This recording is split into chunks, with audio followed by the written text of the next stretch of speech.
All right, well, let's deal with this PV stuff. The two violations in each of the cases is that August 22, 24, you had contact with the Sheriff's Department and failed to report it. Do you understand that charge? Yes, Your Honor. And August 27th, charged with theft in Painesville Municipal Court. You understand that charge? Yes, Your Honor. All right, Mr. Cherry, what does she want to do with regard to those, her probable cause in a final hearing? You good with that? Your Honor, we are prepared to waive probable cause at this time and enter an admission. All right, so is that what you want to do, Ms. Facemeyer? Yes, Your Honor. All right, what is your plea to those allegations in each of the cases of 19, 1297, and 2065? Guilty, Your Honor. All right, I'll accept your guilty plea and find you guilty. So we'll go to sentencing on all three cases. Go ahead, Mr. Cherry. Okay, thank you, Your Honor. Your Honor, Ms. Facemeyer, as you know, is a 31-year-old woman. She is recently, even though she was employed at the time of this offense, she is now employed again at she has been working there and has been entrusted with a company car and a company credit card and has a good position again that she's hoping to maintain despite the activity in this case. As the court is well aware, Ms. Facemeyer is a heroin addict. She has been sober and clean from that drug for 5 years now. She has had Suboxone treatment in the past and is currently using Suboxone to manage her symptoms and her addiction to that drug, but has not gone back to heroin. She has, to my knowledge, and is confirmed by the probation department, been provided a number of opportunities to complete a drug screen and has passed all of those drug screens. She has also gone to meetings in Alcoholics Anonymous and received some benefit from those meetings, although considering what has happened recently, I think she needs to go back and continue working again. As the court is also aware, she has presented to everybody here that she has a cancer diagnosis. That turns out not to be the case. But what is clear from her records, which have been provided to the court, is that she has an ongoing mental health issue that I think, combined with her addictive behavior, creates a problem for her in which she needs services. What is good for her, primarily good for her, is that she has a community of people around her, the kind of community that you would want for a person with her problems, to help support her, give her good direction, and provide her guidance when she struggles in working the 12 steps of any addiction program and to help manage her mental health symptoms. Sorry, Your Honor. Her boyfriend, Dan Cameron, is here with us today, and despite all of this that has happened before this court on the current circumstances, he still loves her, and he still believes that she is a good person with qualities that she can offer to the community that are positive. She has other members of Alcoholics Anonymous, which I won't belabor the point and have all of them read, but many of them wrote letters in support of her in connection with today's sentencing. She's also going to church and getting support from that front to help with her mental health and addiction, and Pastor Rollins is here today to tell you about his piece of this. Your Honor, I am here today because of some very poor choices that I made. I understand their severity and I accept full responsibility for them. I am profoundly sorry for the undue stress and aggravation that my actions caused those who I victimized. My actions deprived innocent people of their property and hard-earned money. I fully understand how hard it is to earn money, and regardless of my struggles, it does not excuse my actions. I made another poor choice in stopping the medication that I was prescribed. This is in no way an excuse for my behavior, but by that point, everything was out of character for me. I was overwhelmed by my gambling addiction that had spiraled out of control. It took me down harder and faster than my addiction to drugs did in the past. In addition to losing money gambling, my hours were being cut at work, and I was struggling to meet my monthly expenses. I got myself into a very scary situation, and because I was afraid to ask for help, my pride got in the way of common sense. I have begun to repair the wreckage. I have resumed regular meetings with my psychiatrist, and I am taking the medicine as prescribed. Acting on advice of my AA sponsor, I have sought help through Gamblers Anonymous online, and I continue working the AA program, which has given me opportunities I never thought were possible, and has put people in my life that actually love me and care deeply about me and my well-being. I have also sought out and participate in weekly counseling sessions so that I can address and deal with things from my past that have eaten away at me for many years. Pastor Rollins, who is here today, and I have discussed additional counseling with him, and I plan to follow through as soon as possible. I didn't have a good upbringing, and for the first time in my life, I'm loved and have the support of people who have become my real family. I've worked hard to climb out of the hole I dug for myself in the past. While I acknowledge my growth, I know that I still have a lot of work to do. One of the most important actions in my program of recovery is to make amends when I owe them, and to do so promptly. Your Honor, I have been fortunate enough to gain full-time employment again. As Eric said, I'm entrusted with a brand new company vehicle and a credit card to make purchases needed for the scope of my duties. I am also in a very stable, loving, and nurturing living situation. I am fully willing and able to make restitution to the people I am responsible for victimizing, as well as meeting my monthly expenses. While my program teaches me that the best amends is changed behavior, I owe it to those individuals to make things right financially. I would like to also extend my sincere apology to my victims, their families, and anyone close to them who were affected in any way by my actions. Your Honor, I'm asking you humbly for your grace and mercy so that I can make these amends as quickly as possible, and so that I can pay my debt to the court by allowing me the privilege of continuing on the path to become an honorable and God-fearing woman. I want to make good on the opportunity you granted me 5 years ago. I also want to apologize for violating my probation that came because you gave me a chance back then. I am committed to doing everything required and necessary to make sure I am never in this position again. I experienced some of the harshest realities that life sometimes presents, but I have tools to use to deal with them, and most importantly, a growing relationship with my Lord that was not existent when I stood before you during my darkest days. I ask that you would see fit to allow me to remain free so that I can continue my journey and grow to become the woman that I am capable of becoming and that Jesus wants me to be.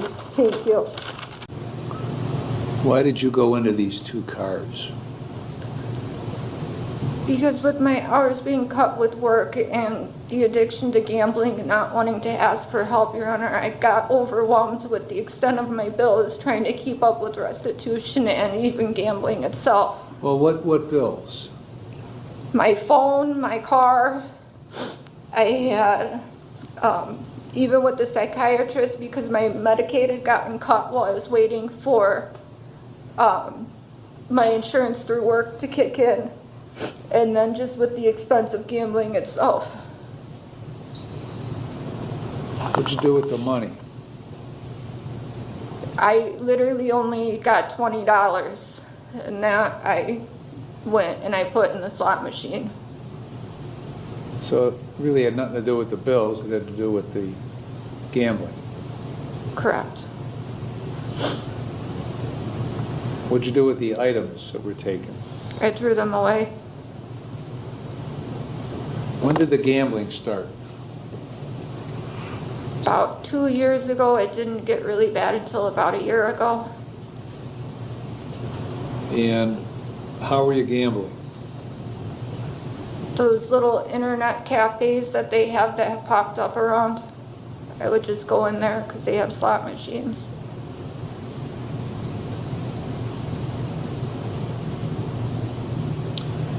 Now, when's the last time you tested positive for any drugs? I never tested positive. I've been sober for the 5 years. And how did you accomplish that? Through AA and the support that I've gained, and through the rooms, like I said, of Alcoholics Anonymous and the steps and tools they gave me. Then what's with the Suboxone? That was when my mental health got real bad and everything too, from the gambling and secluding myself. I literally wanted to kill myself or do heroin, so I had reached out to a Suboxone doctor so that way I didn't do either, because either was going to kill me anyways. And I didn't want to die. Which doctor?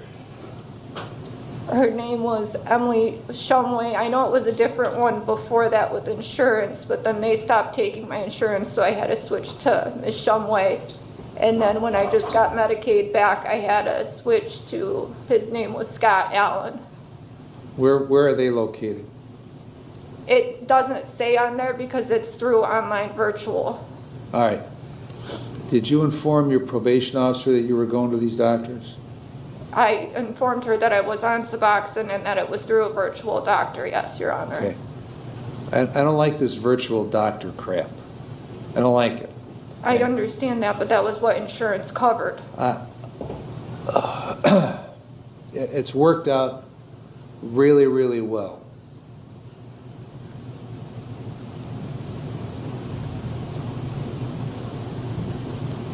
So how long had it been before you, when did you get the Suboxone? It would have been about, I want to say over a year ago when my addiction was getting real bad. Okay, when you say what addiction was getting bad? The gambling addiction. Okay. And so you're on the computer with somebody who may or may not be a doctor, who's a pretend doctor. And how long had it been, when they prescribed, whoever it was prescribed this Suboxone, how long had it been since you took heroin? At that time, it would have been, because I just had 5 years in December. So why in the world is a doctor prescribing Suboxone, which is theoretically, okay, to get you from taking heroin 4 years after the fact? I don't know, Your Honor. Did you discuss that with this? I did, because I had told them I literally wanted to kill myself or pick up heroin. And so how many times did you share a screen with this doctor? They did it once a month. Well, how many times before you were prescribed Suboxone? They did a screen before I was prescribed it because I went up to LabCorp through Walgreens, and then it was once every 2 weeks, and then it went to once a month. Now, my question is, how many times did you talk to this doctor on the computer screen before Suboxone was prescribed? They prescribed it that first time. Now, this is absolutely unbelievable, irresponsible, and you would think there's some goddamn medical ethics that would prevent that from occurring. You would think, okay? Now, you're a pretty good manipulator, right? You are a Class A manipulator. I can, yes. You are, Your Honor. right? Okay, this whole cancer stuff was all made up, right? Yes, Your Honor. Okay. So you can convince Mr. Cameron and all the AA people that you had cancer and collect money for it. What'd you do with all that money? One from the fundraiser and everything, I literally donated because I couldn't use it for that because I didn't have the moral capacity to. What? I said, through my morals and values, when they gave me that money, I donated it to the Cancer Foundation because I couldn't use it for that. What cancer foundation? The American Cancer Society. How do I know that? You don't, but... Right. Why would I believe that? Seems to me you probably gambled it. If you got a bunch of money in your hand and you got a gambling addiction and you're telling me you donated it somewhere else? Yes, Your Honor. Okay. So that gets back, I mean, you're a manipulator and you manipulated this doctor because you told this doctor whatever you wanted to tell this doctor and got Suboxone and started taking Suboxone. Now, Suboxone is an addictive drug, isn't it? Yes, Your Honor. Okay. When is the last time you took Suboxone? They have me tapering off of it now, so I did take it this morning, but I'm on half a strip a day and we're weaning me off. This is unbelievable to me. When's the last time you actually went to a doctor? I want to say I was supposed to go on the 4th, but I didn't. Oh, it's right there too, because I just had surgery on the 21st. Okay, when's the last time you went to a doctor for other than that condition? Not saw him on a computer screen. The Went to a doctor. psychiatrist I see in person once a year, and then otherwise it's virtual because he's in Twinsburg. And then I went and Psychiatrist? saw, yes. Okay. And what did that psychiatrist prescribe for you? He gives me the Xanax and the Zoloft. Okay. And what's that for? What's the diagnosis for that? severe anxiety and major depressive disorder.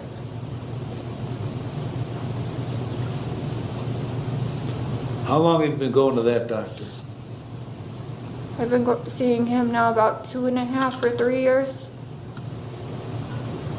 Did that doctor know about your gambling? No, Your Honor. Why not? I never told him. Why not? Because when I'm in an active addiction, I don't ever admit it. I kind of keep it to myself like an addict anyways. How do you before separate- it becomes too big and out How of do you control. separate your addictions?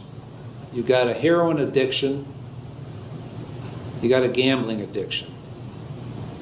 Presumably, you have kept the heroin addiction under control, and while that was under control, began a gambling addiction, if I believe what you're telling me.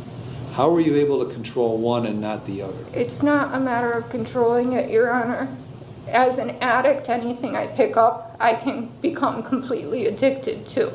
Right? It's a matter of And then, fully putting myself into my steps and completely, thoroughly going over my past and becoming okay with it and getting myself out of the environment that I was in prior to that. so you did that with the heroin.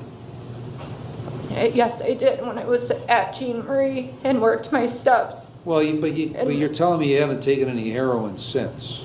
No, Your Honor. Okay, so you weren't at Jean Marie for 4 years, No, were you? I was there for 9 months, Your Honor. So for 4 years, you managed to keep that at bay until you started taking the Suboxone.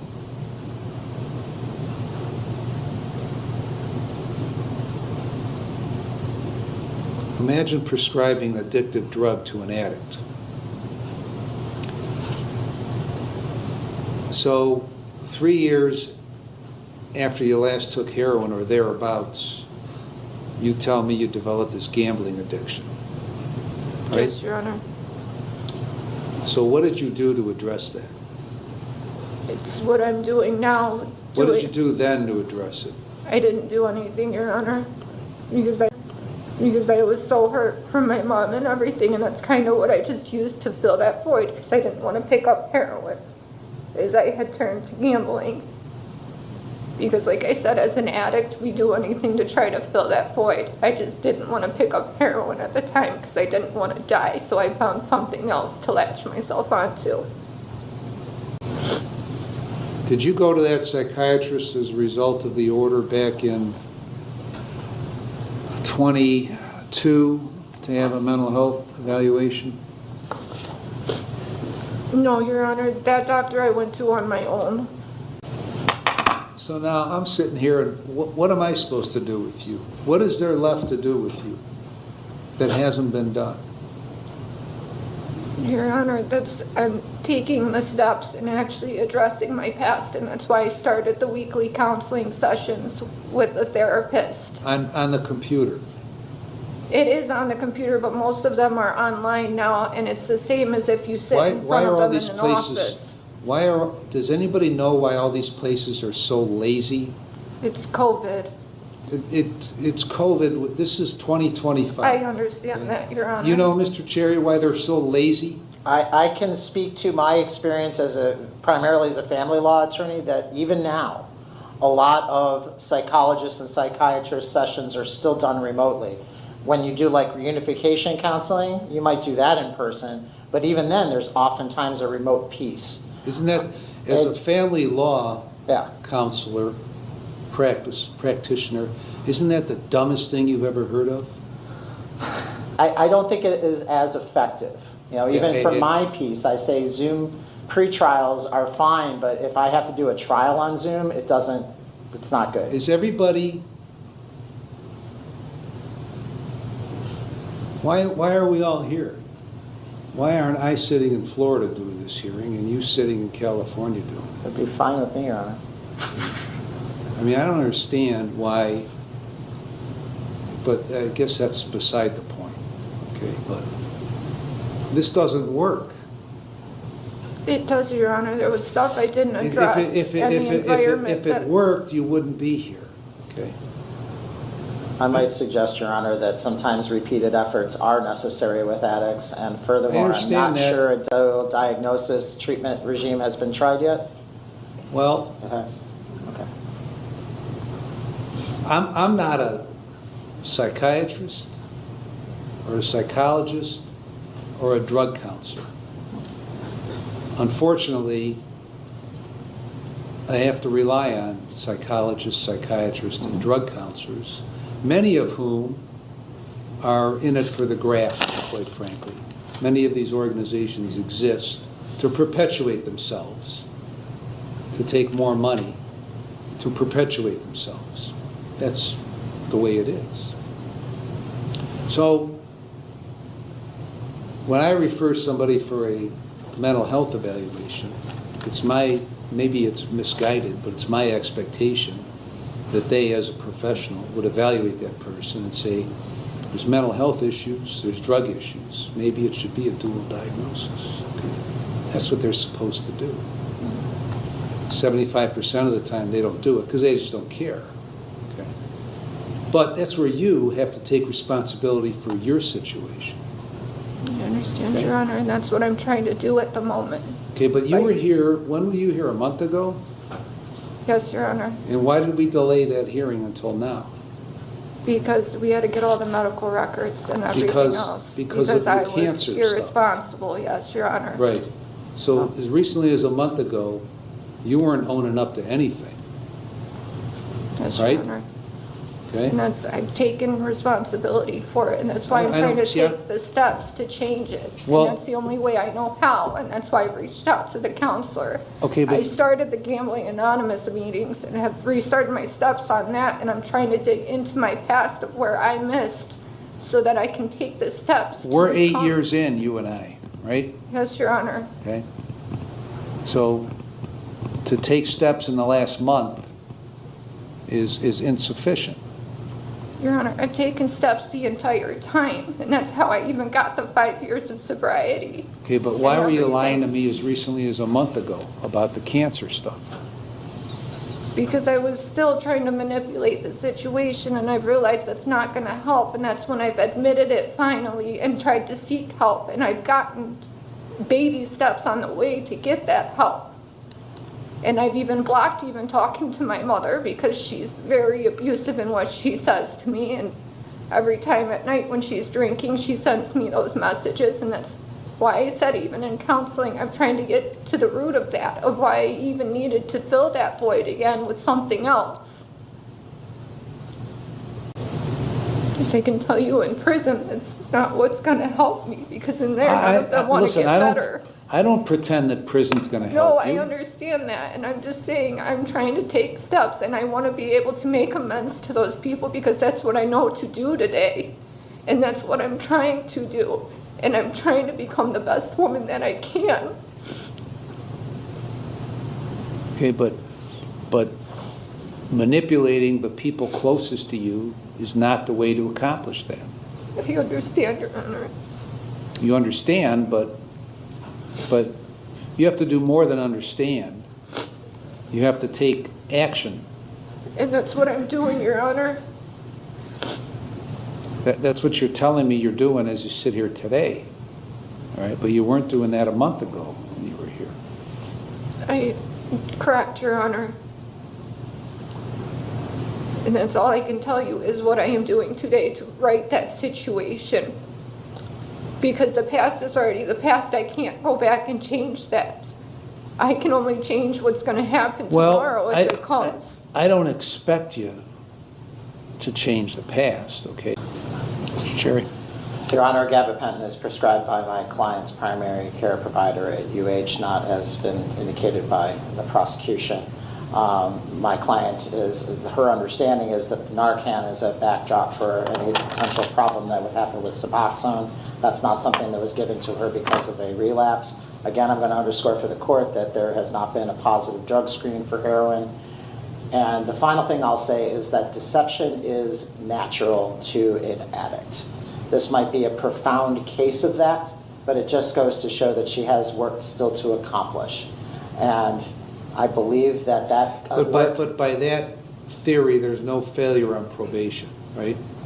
No, or no failure that should trigger a more severe response than probation, right? I believe that probation is the best place for her to get the help that she needs. She needs somebody looking over her shoulder, Your Honor, Okay. certainly. I don't exist forever. My life is finite. My term is finite, okay? At some point, all anybody can provide for her is the opportunity to take advantage of what's out there. It's not up to you to implement that. It's up to her to implement that. If she doesn't want to implement it, then she's not going to implement it, regardless of what anybody says. No, I think she does. I think that the relapse behavior, because I would consider this kind of a relapse, even if it isn't a relapse on heroin, is a part of recovery for a lot of people. And they have to fall back on their face again in order to say, okay, wait a minute, I have to go back and take the lessons that I've learned, maybe learn some new ones, and continue to work. And I think that's where Ms. Facefire is. That may very well be where she is. That may very well be where the 50 people I have on probation right now test positive and relapse, okay? But the way you describe it, and I know you only represent Ms. Facemire, you don't represent all criminal defendants everywhere, but by the way you describe it, the only sanction, to use the nice terms of the legislature, is to continue on probation to provide another opportunity, right? Yeah, I think that is way better to address addiction than jail time. I don't think jail time works. Maybe it does, maybe it doesn't. You know, sometimes it works. When I've sent people to prison before and then shocked them out, and then they've come through with flying colors. The reason is because they took advantage of what was out there and made the determination they were going to do that. Okay? Because I can't listen to somebody tell me who sits in that chair that relapse is just another bump on the road to recovery. Because sometimes it isn't. That's true. Sometimes the relapse puts them 6 feet under, okay? And there's no recovery. That's true. So the reliance on that, and I'm not making light of it, okay, but the reliance on that prospect doesn't really sit well, because if the person is not taking advantage and not putting the effort in, then it doesn't mean anything. I think she has put effort in, Your Honor. I think if she had not, she might be 6 feet under. She might have tested positive for heroin with Ms. Newman. Certainly one of those things would have happened. She just hasn't done everything yet. And she has a big hole to dig out of because of her history. Right. The history is the history, right? I mean, she's the one that said that what she's done in the past she can't do anything about, meaning her criminal activity, okay? That's history, right? And her history is her history. So how does she get to the point where she can live with that history and move forward in a productive way? Isn't that the key? I would agree with that, and I would add that it's not just her criminal history. I think criminal history is in part based on her family history. That's what I'm talking about. Yeah. Okay? She's got to understand it, figure out how to deal with it with the appropriate tools, and move forward productively. I agree. Okay? But that takes effort. It does. Okay? A lot of effort on her part went into manipulating Mr. Cameron, among others, that she had cancer. Okay? A lot of effort went into that to make sure that was covered up until the last few days, right? It is hard to describe, and I don't know anything about Your Honor or anybody else in this courtroom, I'm going to assume a person who has not personally struggled with any of this.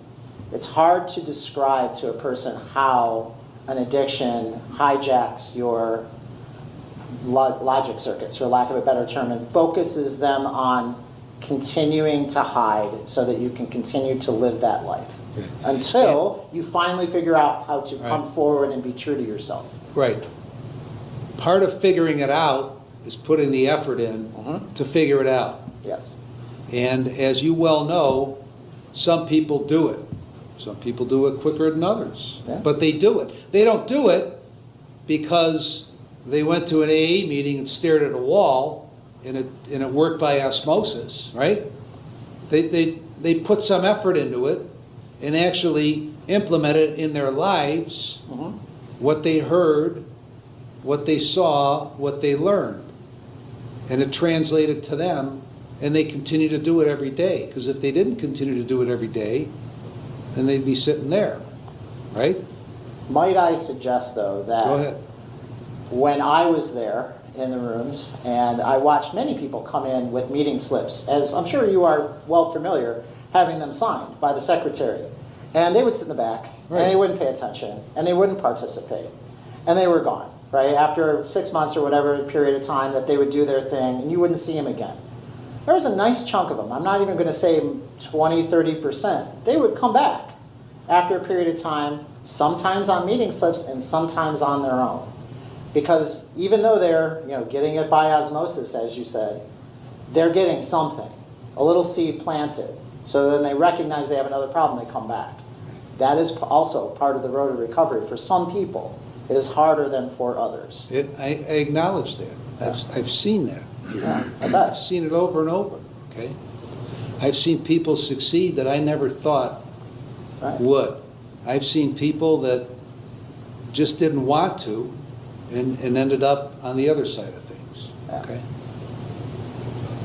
But it takes that effort. But the question becomes, okay, so as a society, how long are we supposed to sit back and allow crimes to recur while we wait for this person to do what this person needs to do to not commit recurring crimes? Isn't that kind of the question for the system? Can I ask a related question? Do you believe that were Crystal Facemeyer to go to prison for 6 months or a year or however long you decide, that she would come out and not still have the same problems that she does sitting here today? No. Maybe even worse. Of course not. So are we protecting society? I Maybe don't know. delaying it. I suppose we're protecting society for a period of time, right? Potentially. But we're not really solving the problem. There's no, it's not potential, it's 100% for certain, okay? Because if I sent her to prison for a year, then she wouldn't be out stealing crap out of people's cars for a year, right? But if I she mean- comes out and she's got the same problem, then we might be back here. But our only chance to make that go away forever is to address the problem. Right. I can't address the problem. I understand. I don't address problems, okay? People not you, but people mistakenly believe that I have actually some control over what criminal defendants do, and I have zero control. My only control is to house them if I choose to house them, right? That's all the control I have. Or provide them services. Well, we do that every day.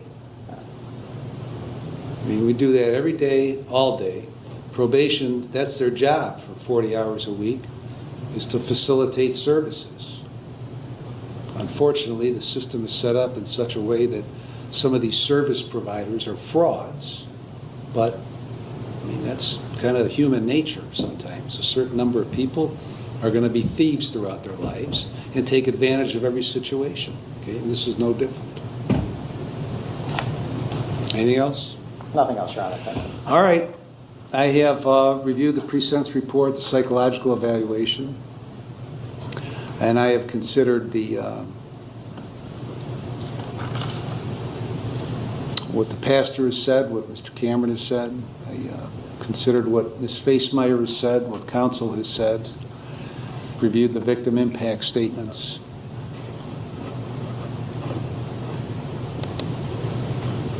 And I have considered the entirety of 29-29-11, 29-29-12, and 29-29-13. And as you said, Mr. Cherry, and we're here on the F5 theft and the F5 identity fraud.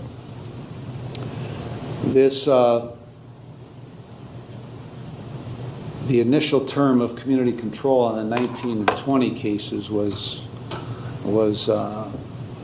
by every definition that I could find, a failure multiple times, which is why I sent her to prison. Now, I sent her to prison for a total of 54 months. You weren't here for that, I don't believe. But I sent her there knowing that I was going to let her out and put her on probation with the hope that the shock of spending several months in prison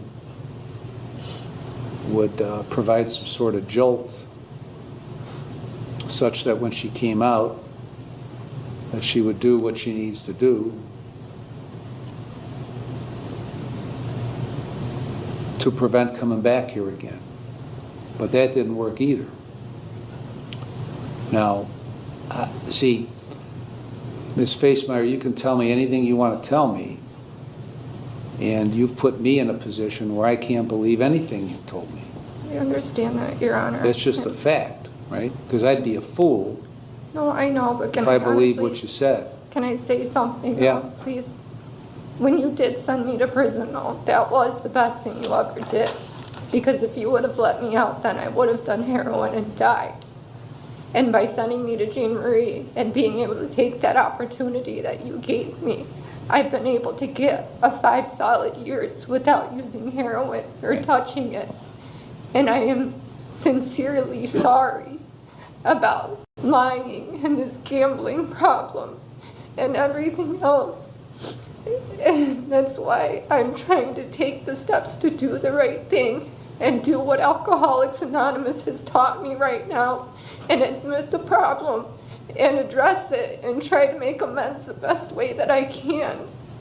And by a prison term, I can't make amends to those people. It's already hard enough with my record to even find a job that actually pays me enough to make those amends. And right now at this moment, with the treatment that I have sought on my own before even coming here, and the job that I have, I'm able to fully meet my expenses and pay those people back.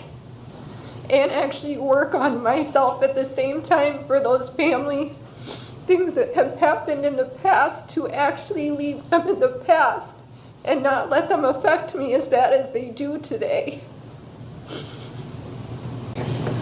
I'm going to schedule another hearing that will take place April 16th at 1 o'clock, at which time I'm going to implement a sentence of 180 days in jail.